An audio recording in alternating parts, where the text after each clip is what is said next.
우리는 지난 시간에 이어서 바울 사도께서 이 에베소서의 말씀을 통해서 하는 교훈을 생각해 보려고 합니다. 바울 사도는 지금 무슨 얘기를 하고 있냐 하면 예수 그리스도를 믿으면 새 사람이 되었다, 이 얘기를 하고 있는 거예요. 새 사람이 되었는데 새 사람의 옷을 입었습니다. 그럼 새 사람이 되었으니까 새 사람답게 살아야 된다라고 하는 것이 바울 사도의 중요한 가르침입니다. 새 사람이니까 새 옷을 입어야 되겠죠. 헌 옷을 입으면 안 되겠죠. 옛사람의 옷을 입으면 안 되겠죠. 새 사람의 옷을 입어야 됩니다. 그래서 바울 사도는 지난 시간에 이어서 오늘 4장 29절부터 새 사람의 삶에 대한 교훈을 계속해서 말씀해 주고 있습니다. 여기 4장 29절 어떻게 시작이 됩니까? 여기 29절에 보니까 무릇 더러운 말은 너희 입 밖에도 내지 말고, 새로운 신자, 새로운 삶, 예수 믿고 새 사람이 되었는데 그 새 사람 된 삶의 구체적인 삶의 윤리로 오늘 29절에서는 무슨 말씀을 하느냐 하면 우리의 언어, 우리의 말에 대해서 사도 바울이 교훈을 하고 있습니다. 사실 29절에 이 말을 여기 썼지만 25절 그 새 사람 지난 시간에 확인했지만 25절도 그런즉 거짓을 버리고 각각 그 이웃과 더불어 참된 것을 말하라. 그러니까 29절에만 언어를 이야기한 게 아니고 25절부터 사실 새 사람의 삶을 이야기하는데 사실은 언어 생활, 새 사람의 옷을 입어야 되는데 우리가 무슨 옷을 입어야 되느냐? 새로운 언어의 옷을 입어야 된다는 거예요. 여기 우리가 26절에 분을 내어도 죄를 짓지 말라, 이 화내는 문제, 분을 내는 문제, 여기 또 우리가 31절에 보면 너희는 모든 악독과 노함과 분냄과 떠드는 것과 비방하는 것, 이 굉장히 이거 강조되고 있는데 이게 다 뭐예요? 언어를 통해서 나오는 겁니다. 언어로. 분내는 거 여러분들 뭘로 다 표현됩니까? 언어로 표현됩니다. 언어로. 말로. 바울 사도는 새 사람, 예수 믿고 새 사람 된 삶의 구체적인 삶의 모습이 무엇으로 새 사람 된 것을 드러낼 것인가? 우리의 언어로, 말로 새 사람 된 특징이 드러난다. 예수 믿고 새 사람 되어서 감사하고 감격하고 하는 건 좋은데 새 사람 된 의무가 뭐냐? 언어 생활이라는 거예요. 언어. 여기 근데 바울 사도가 이거 29절에 보면 이거 굉장히 강조되어 있습니다. 무릇 더러운 말은 너희 입 밖에도 내지 말고. 신자는요, 신앙생활의 거룩이 어디에서부터 시작되느냐 하면은 더러운 말이 내 안에 있는데, 내 속에 있는데, 내 속에서 내 마음에서 입으로 나오는 거기에서부터 시작된다 그래요. 여러분, 우리의 마음에 가장 가까운 신체 기관 중에 마음에 가장 가까운 기관이 어떤 신체입니까? 우리의 입이에요, 입. 우리의 마음에 가장 가까운 신체 기관은 입이에요. 근데 그리스도인들이 신앙생활할 때 외적으로 말을 멋있게 해야 되고 뭐 배려하는 말 해야 되고 섬기는 말 이런 외적으로 그런 말도 중요하지만 신자들은 어디에서부터 그 거룩의 삶이 시작되느냐 하면은 여기 속에서 우리 마음에서 이 입으로 나오는 여기까지 여기서부터 그럼 보이지 않아요? 나 개인이에요. 신앙생활은요, 우리의 전 영역에서 시작되는 건데요. 가시적이고 보이는 모든 인간관계의 영역뿐만 아니라 신앙생활의 거룩이라고 하는 것은 우리 속에서 여기 입으로 나오는 요 과정. 여기서부터 거룩해야 된다. 그렇게 말합니다.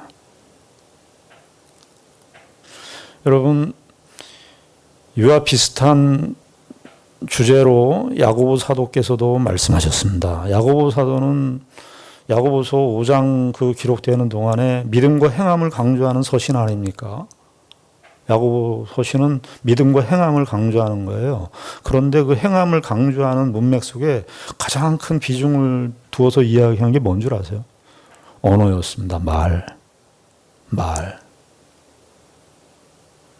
근데 그 야고보 사도께서 이 말씀을 하셨어요. 야고보 3장에 보면은 사람은 사나운 동물들도 다스리고 벌레들도 다스리고 곤충들도 다 제어하고 사나운 짐승들, 자기보다 큰 짐승들도 다 제어하고 큰 배도, 자기보다 몇 배나 더 큰 배도 다 키로 제어하는데 사람이 가장 제어하지 못하는 신체 기관이 있는데 혀라.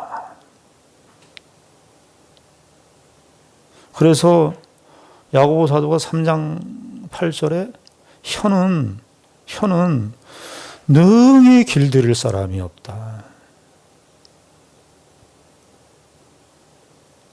여러분, 이 그리스도 기독교에서 기독교인들이 예수를 믿을 때 항상 먼저 물어보는 것이 당신이 죄인임을 인정하십니까? 그럴 때 보통 사람들은 그냥 인정합니다. 뭐 세례 받고 구원 받고 그러니까 뭐 인정합니다. 이렇게 얘기하는데 그 죄인됨의 본성이 어디에 가장 깊은 오염을 가져다 준 줄 아세요? 우리 마음이 썩어 있어요. 마음이 썩어 있는데 그 마음이 썩어 있는 것이 무엇으로 표출되느냐 하면 언어, 혀예요, 혀. 이 세상의 인류, 수많은 인류가 다 지나왔습니다. 여러분들 뭐 페스탈로치라든지 슈바이처라든지 뭐 테레사 수녀라든지 이런 분들 뭐 훌륭한 리빙스턴 선교사는 기독교 안에도 훌륭한 인물들, 너무나 추앙받을 만한 인물들 많았지만 그 사람들 한 개인에게 가서 그들의 언어, 하나님의 그 엑스레이를 가지고 MRI, 하나님께서 만약에 MRI 촬영을 가지고 그 사람의 언어를 조사하면, 사람의 혀를 조사하면, 비춰보면 나는 의인이다. 그렇게 말할 수 있는 인생 아무도 없습니다. 로마서에서 바울 사도가 모든 사람들은 다 죄인이라 그러면서 시편에 있는 말씀을 인용하는데 혀가 열린 무덤이다.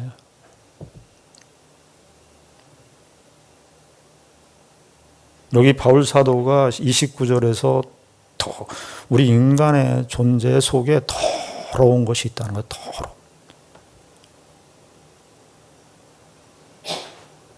신앙생활은요,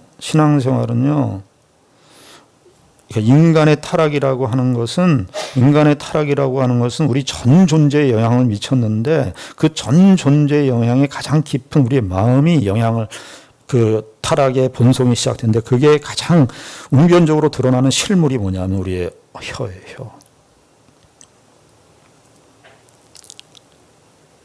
여러분들 그런 기도를 평생 해보셨습니까? 나의 혀에 대해서, 내가 혀의 거룩을 위해서. 시편 기자는 무슨 말을 했냐면 기도를 하는데 이런 기도를 했어. 내 혀에 자갈을 물려줘, 자갈을.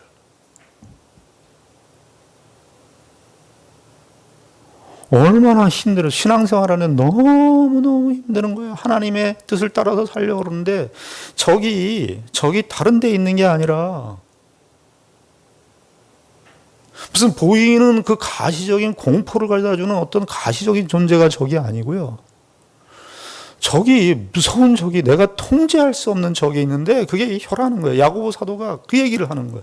혀는 능히 길들일 사람이 없다는 거예요. 능히. 여러 종류의 짐승과 새와 벌레와 바다의 생물까지도 다 통제하는데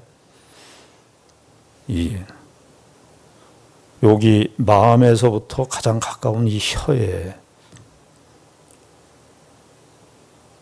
언어는 우리 존재입니다. 언어는 존재.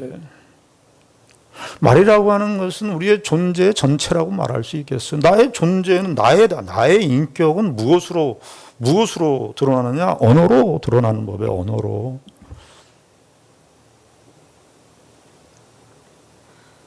그리스도인들은 세상 사람들과 윤리의 초점이 다릅니다. 세상 사람들이 말하는 윤리적인 내용들, 도덕적 교훈들은 착한 말을 해라, 선한 말을 해라. 그 말을 외적으로 표현하는, 외부적으로 표현하는 거기에 방점을 두고 있다면 그리스도는 기독교인의 다른 점은 우린 속에서부터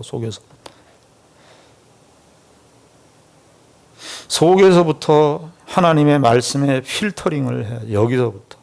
내가 아무도 모르지만 사람들 안 만나고 사람들하고 대화도 안 하지만은 내 속에서부터 하나님의 말씀에 거기서부터 필터링을 해야 필터링. 그런데 이게 얼마나 속에서 우리의 입까지 도달하는 게 얼마나 빠른지 몰라요. 저와 여러분들이 인생을 살면서 인간관계라든지 혹은 누구한테 상처를 줬다든지 혹은 상처를 받았다든지 그 상처 줌과 상처 받음의 모든 그 영역에 무엇이 존재하고 있었던가요? 언어가 말. 여기 31절에 너희는 모든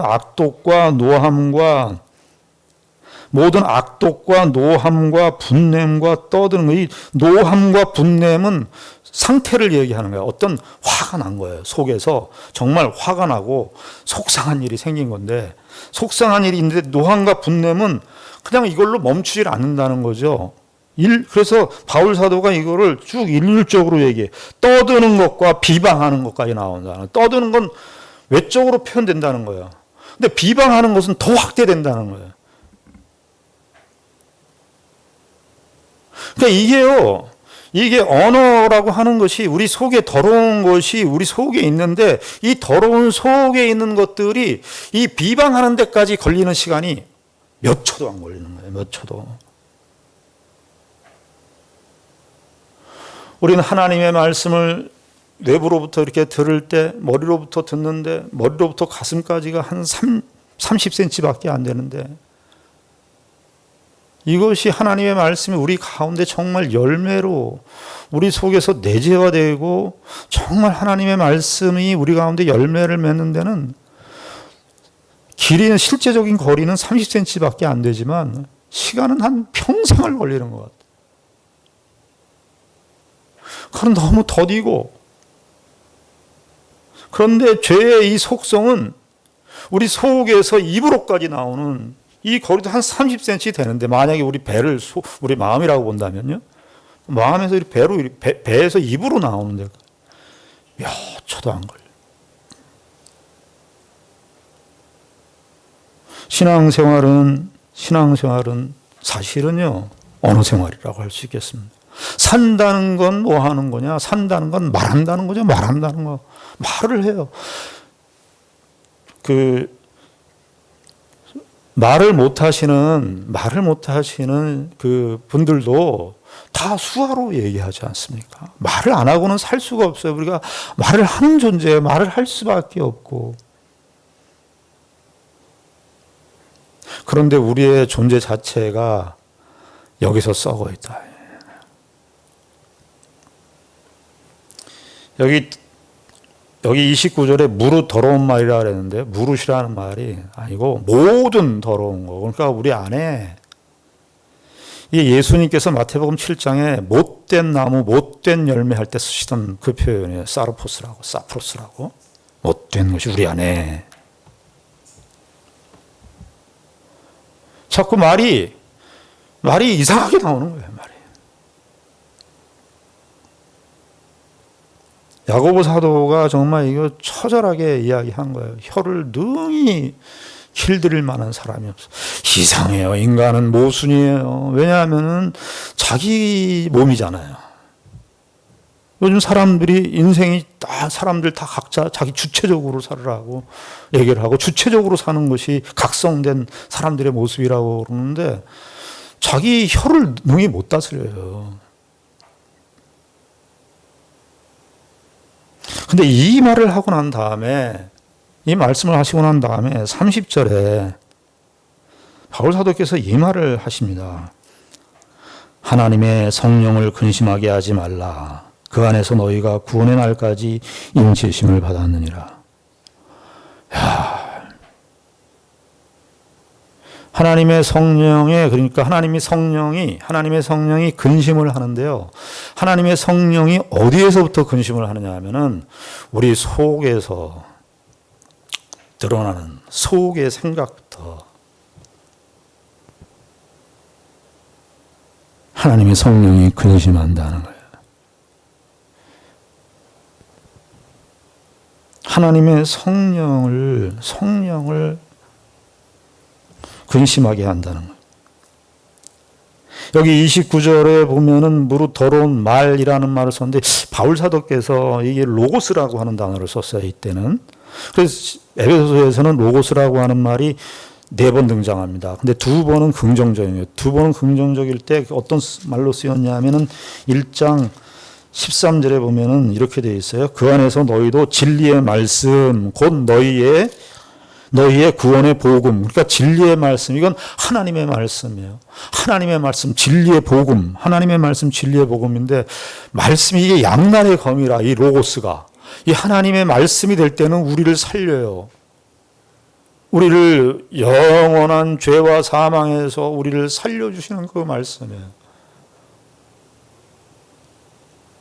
그런데 이 말이 악한 말이 될 때는, 더러움이 그 근거가 돼서 나올 때는 그 똑같은 로고스인데, 이 양날의 검이라는 거예요. 양날의 검. 이 입이, 우리 입이 양날의 검이라는 겁니다. 양날의 검. 그래서 여기 4장 29절 다시 보시면 바울 사도가 무슨 말을 하느냐 하면, 무릇 더러운 말은 너희 입 밖에도 내지 말고, 거기 뭐라 그러면 오직 덕을 세우는 데, 이 세우는 데라고 그 표현으로 되어 있으면 세움입니다. 세움. 오이코돔에 이 에베소서 4장에서 4번 나와요. 이 건물, 교회 세움을 이야기할 때. 그러니까 바울 사도가 지금 이 이야기를 하는 것은 뭐냐 하면 교회를 지금 이야기하는 거예요. 에베소서 4장. 에베소서는 전체가 교회론이라고 할 수 있겠습니다. 그러니까 교회를 이야기하는데, 교회가 무너지는 건 교회 건물이 교회 외적인 형태, 물질적인 형태가 무너지는 게 아니라, 그것 때문에 무너지는 것이 아니라, 교회는 무엇으로 무너지느냐? 이 입 때문에 무너진다. 입 때문에.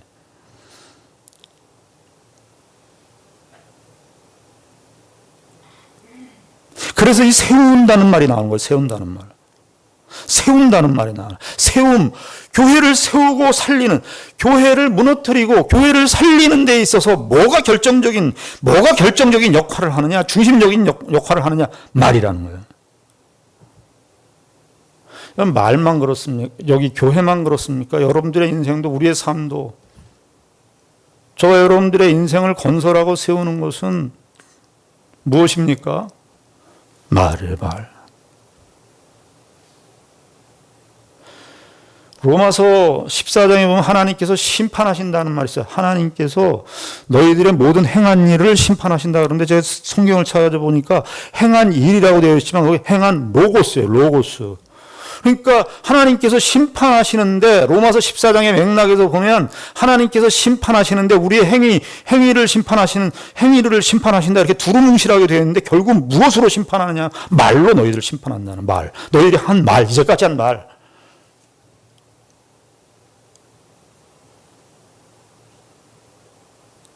이 로고스라는 말은 그 당시 때 1세기 때 이 로고스라는 말을 기독교 복음으로 설명을 한 대표적인 사도가 사도 요한이죠. 로고스 하나님 말씀이시니라 할 때 예수 그리스도가 로고스다. 야, 참 귀한 말씀이에요. 하늘에 속한 말씀, 진리의 말씀, 우리를 살려주시는 말씀인데 그렇게 기독교화해서 로고스를 썼어요. 그런데 그 당시 때 1세기 때에는 이 로고스가 헬라 시대 때, 그 시대에는요, 이 로고스라는 말이 무슨 말로 또 많이 쓰였냐면은 그 당시 때 1세기 때 사람들은 어떤 삶의 운명, 법칙 이걸 얘기할 때 로고스를 썼어요. 그러니까 어떤 때 이런 로고스를 썼냐면 사람이 태어나서 죽는다 이러면 그때 1세기 때 헬라 사람들은 뭐라고 얘기했냐면 로고스대로 됐다 이렇게 얘기했어요. 로고스대로 됐다. 그러니까 이게 만약에 이 로고스를 1세기 때 문맥에서 헬라 사람들의 입장에서 이 로고스를 생각하면은 말이 곧 운명이 된다 그런 뜻이에요. 뭐 지금까지 운명을 내 말로 만드는 거예요. 내 말로.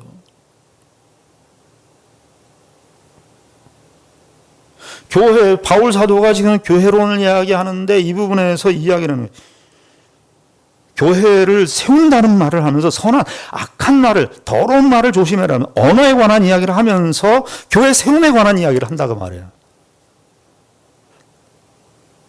교회가 무너지는 거 간단해. 말이. 어떤 말을 하느냐? 여기 소용되는 대로 선한 말을 하. 이게 뭐냐 하면 내 이 말이 교회를 세우는 말인가? 내 호불호, 내 감정의 호불호를 기준이 아니고 이 교회를 세우는 말인가 이것이. 교회를 파괴하는 말인가. 좀 더 폭을 넓히면 내 인생을 파괴하는 말인가 그 말이. 내 인생을 세우는 말인가 그 말이.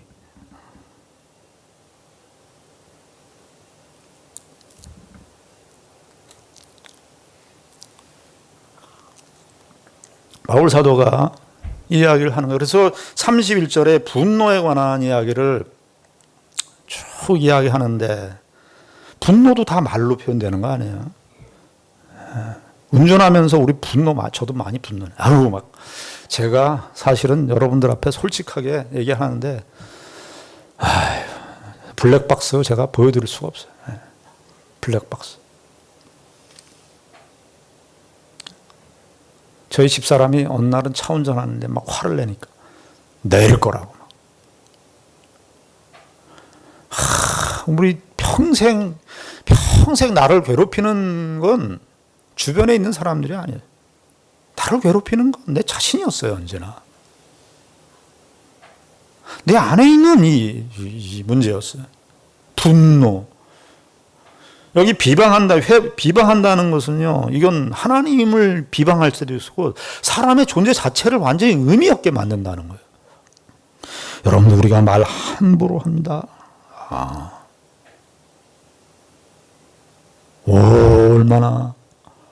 얼마나 무서운 말을, 얼마나 자기의 운명을 결정하는 그런 말들을 너무나 쉽게 얘기하고,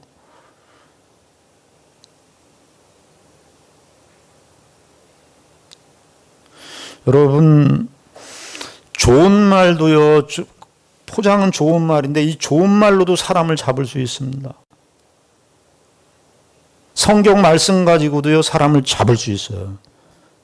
어떻게 잡아요?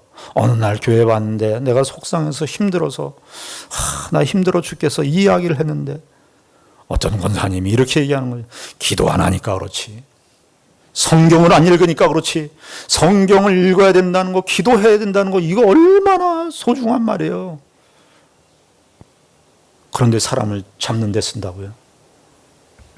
여러분, 사랑하는 죽전 난폭의 모든 성도 여러분, 성경 말씀은 다 나에게 주신 겁니다. 나에게. 저 사람에게 들으라고 준 게 아니라 나에게.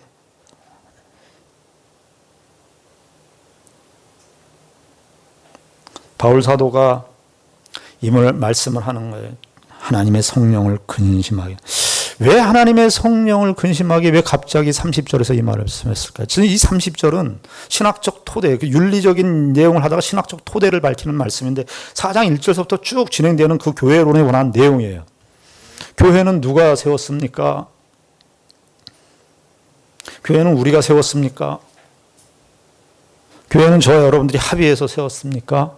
이 세상의 모든 1세기서부터 지금 있는 교회뿐만 아니라 1세기부터 지금까지 21세기까지 되어온 교회는 다 누가 세웠습니까? 그 교회의 진정한 주인은 누구십니까? 하나님이죠, 하나님. 하나님의 성령님께서 그의 교회를 세우시고 하나님께서 교회의 주인이신데 교회에 소속된 성도들이 말을 이렇게 하니까 주인이신 그분께서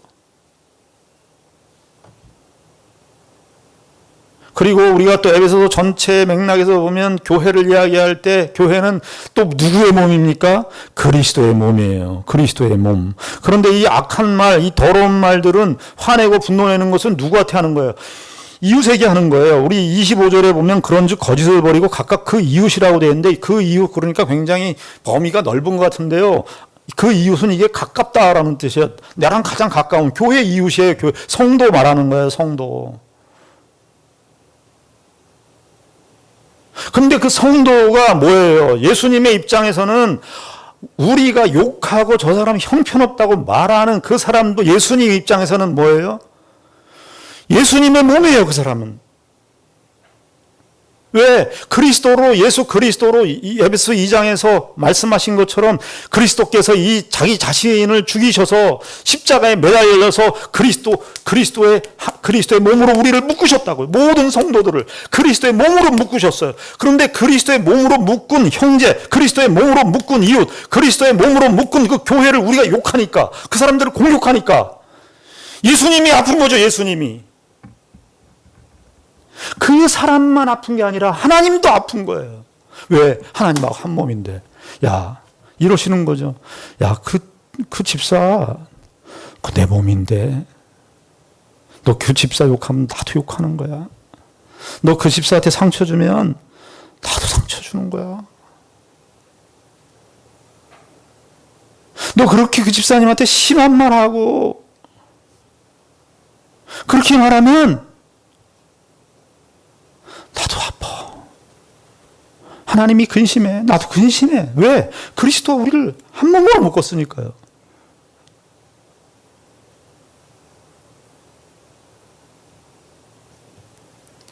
바울 사도는 이 이야기를 하고 있는 거예요.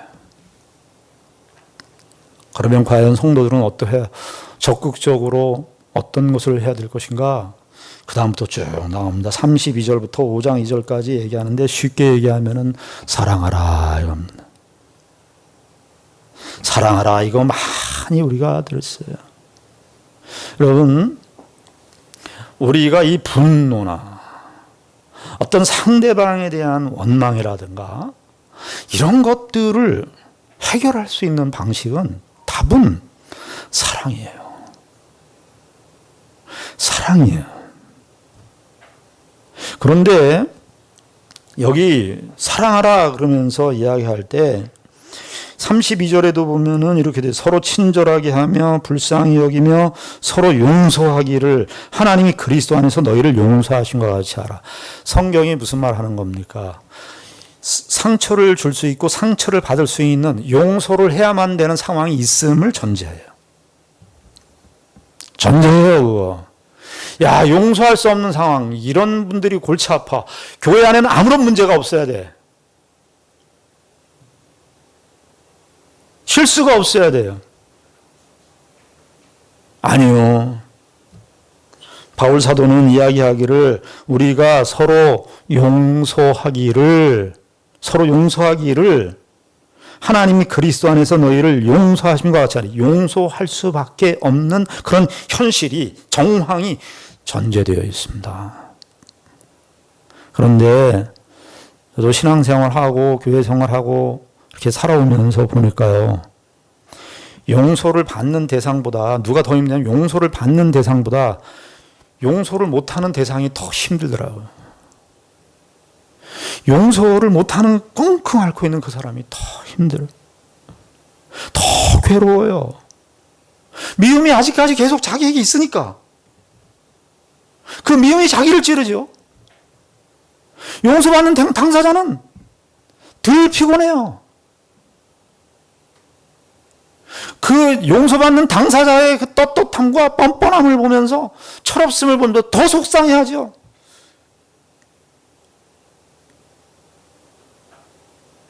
여러분, 우리가 또 정말 너무 힘든 일을 겪으신 분들, 인생을 살면서 정말 저건 너무나 큰 상처다, 큰 힘든 상처다. 우리 쉽게 얘기할 수 없어요. 그리스도인들이 이 용서하심 가지고도요, 용서라는 말 가지고도요, 사람을 죽일 수 있어요. 그러니까 누가 막 힘들어요. 상처가 돼서 고통스러운데, 집사님이 이거 예수 믿는 사람 그 맞아? 용서해야지. 이 말씀을 이렇게 써먹으면 안 되는 말씀이에요. 더 가중돼요. 그러면은 그 상처받고 힘든 사람에게 가서 예수님께 용서해야지. 예수님이 다 용서하지. 당신도 용서해야지. 절대 그러지 마세요. 저는 이걸 다 가르쳐야 된다는 걸 제가 참 이게 참 현실이 제가 이걸 다 일일이 가르쳐야 되는 현실이 제가 답답해요. 가르쳐야 되겠더라고요, 보니까.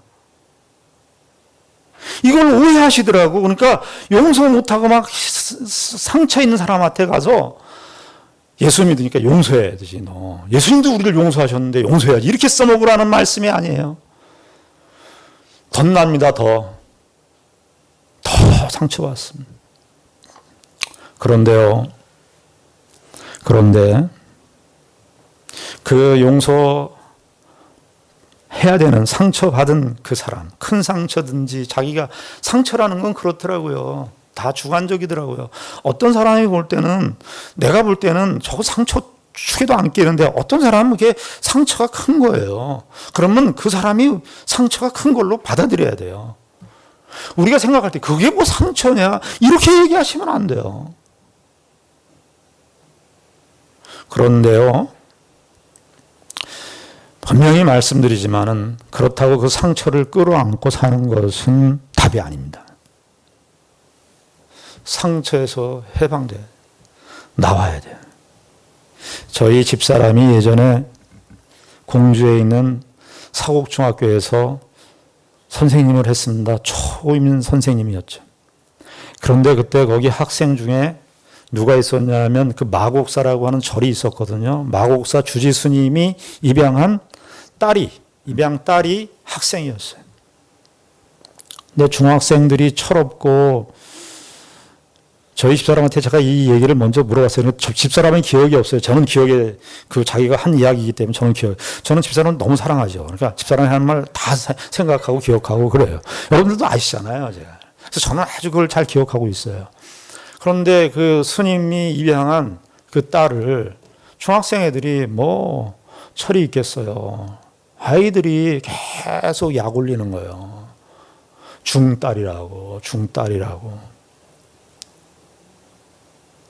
집사람이 그 담임 선생님이었는데, 그러니까 계속 혼자 울고 애들한테 따돌림 당하고 계속 손가락질 당하고 집사람이 계속 위로를 했어요. 한 몇 개월 동안 계속 위로하다가 우리 집사람 그런 거 있잖아요. 정면 돌파. 위로해도 또 울고 또 애들은 애들이 학생들이 많으니까 이 사람이 약 올리면 그냥 약 올리는 애들한테 다 가서 하지 말아라를 할 수가 없어요. 본인이 어차피 넘어가야 되는 문제예요. 그래서 결국은 집사람이 뭐라 그랬냐면은 걔를 불러다 스님 입양 딸을 불러다 놓고 정색을 했죠.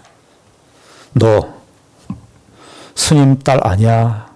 스님한테 너 입양한 딸 마저 틀려. 너 스님 딸 마저 틀려. 너 스님 딸 아니야? 너 스님 딸 맞지? 입양했지? 걔가 그 얘기를 듣는 순간 그 애가 울음을 딱 끝이더라. 너 스님 딸 맞아. 맞지? 맞아. 감당해. 왜 아니라 그러고 언제까지 너 속성할 거야 그걸로. 언제까지 거기에 붙들려 있을 거야 너. 예수 믿는 사람들이요 너무 마음이 약해. 교회가 복음이 우리를 위로하는 말씀이기도 하지만요 정직하게 서라고요. 정직하게. 나 맞아. 이 받아들이는 문제. 너희를 용서하신 것 같이 하라. 이 용서의 주제 참 쉽지 않아요. 쉽지 않은 거 목회선상에서 많이 경험합니다. 그러나 최종적인 답은 뭐냐면 본인이 해결해야 됩니다. 본인이 나와야 됩니다. 스스로 나와야 됩니다. 그리스도의 은혜를 의지하여 나와야 됩니다. 그렇지 않으면 계속해서 그 상처가 우리를 덧나게 할 것이고 또 붙잡을 것이고 계속해서 우리의 영혼을 뒤흔들 거예요. 미래를 못 보고 현실을 못 보고 내가 지금 당장 해야 되는 삶의 현실도 아무런 지금 내가 누리고 있는 그 모든 것들에 대해서 누림도 누릴 수 없고 내가 지금 살아가고 있는 이 현실에 대해서 공중에 붕 떠 있는 것 같고 내가 나인 것 같지 않은 삶을 살 수밖에 없습니다. 어떻게 하시겠어요? 여러분들의 원수가 다 무릎을 꿇고 와서 내가 잘못했습니다. 내가 잘못했습니다. 1000번, 10,000번은 무릎 꿇고 와서 용서를 구하면 여러분들 용서가 되실 것 같습니까? 그렇게 하기를 바라세요? 우리 이 세상에 살면서 그런 일은 한 번도 일어나지 않을 것입니다.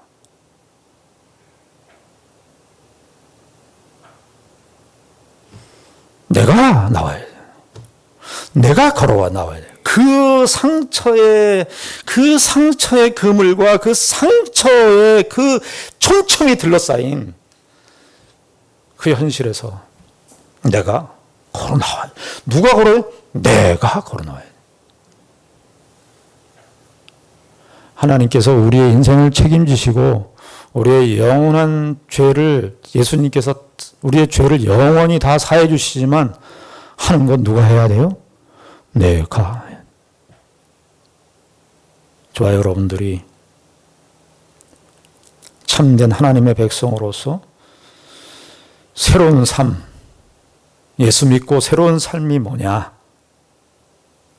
우리의 언어 생활을 조심해야 될 뿐만 아니라 상대방을 친절하게 여기며 내가 나 자신의 상처에서 걸어 나와야 되는 겁니다. 그래야 진정한 용서가 가능한 것입니다. 나를 용서하고 나를 받아들이고 그래서 나오는 것입니다. 성경에서 예수님께서 말씀하셨어요. 예수님께서 이 주제가 우리에게 심각한 주제임을 알아서 예수님께서도 말씀하시고 로마서에서 사도 바울도 말하는 거예요. 원수를 사랑해라 해요. 오리를 가자 그러거든 십리를 가라 그래요. 가셔야 됩니다. 오리를 가자 그러면 십리를 가야 돼요. 속옷을 달라 그러면 겉옷까지 베어주는 겁니다. 그 복수심에 그 원한에, 그 감정에, 그 분노에 나를 맡기지 않는 것입니다. 신자는 이 길을 가는 것입니다. 이게 새 사람의 삶입니다. 저와 여러분들이 그리스도 안에서 새 사람 된 신자의 삶의 특권과 영광이 무엇인지를 알고 새로운 사람으로서의 삶을 살아가는 귀한 은혜가 있기를 바랍니다. 기도하겠습니다. 하나님 아버지 은혜를 감사합니다. 주님께서 우리에게 크신 은혜를 허락하셨습니다. 한 교회로 부르셨습니다. 한 지체입니다. 우리의 연약한 죄성 때문에 상처를 주고 상처를 받기도 합니다. 우리가 우리의 인생 전체를 놓고 보아도 우리가 이 삶의 패턴인 것을 우리가 알 수 있습니다. 아버지 하나님, 우리 예수 그리스도의 은혜를 받은 사람들입니다. 우리가 진정한 자유자이고 우리가 진정으로 용서할 수 있는 자들입니다. 다 자신을 먼저 용서할 수 있는 은혜를 허락하시고 우리와 함께하는 모든 영혼들과 우리를 만나는 모든 사람들에게 그리스도의 용서를 베풀 줄 아는 그런 하나님의 사람 되게 하여 주시옵소서. 예수님 이름으로 기도드리옵나이다. 아멘.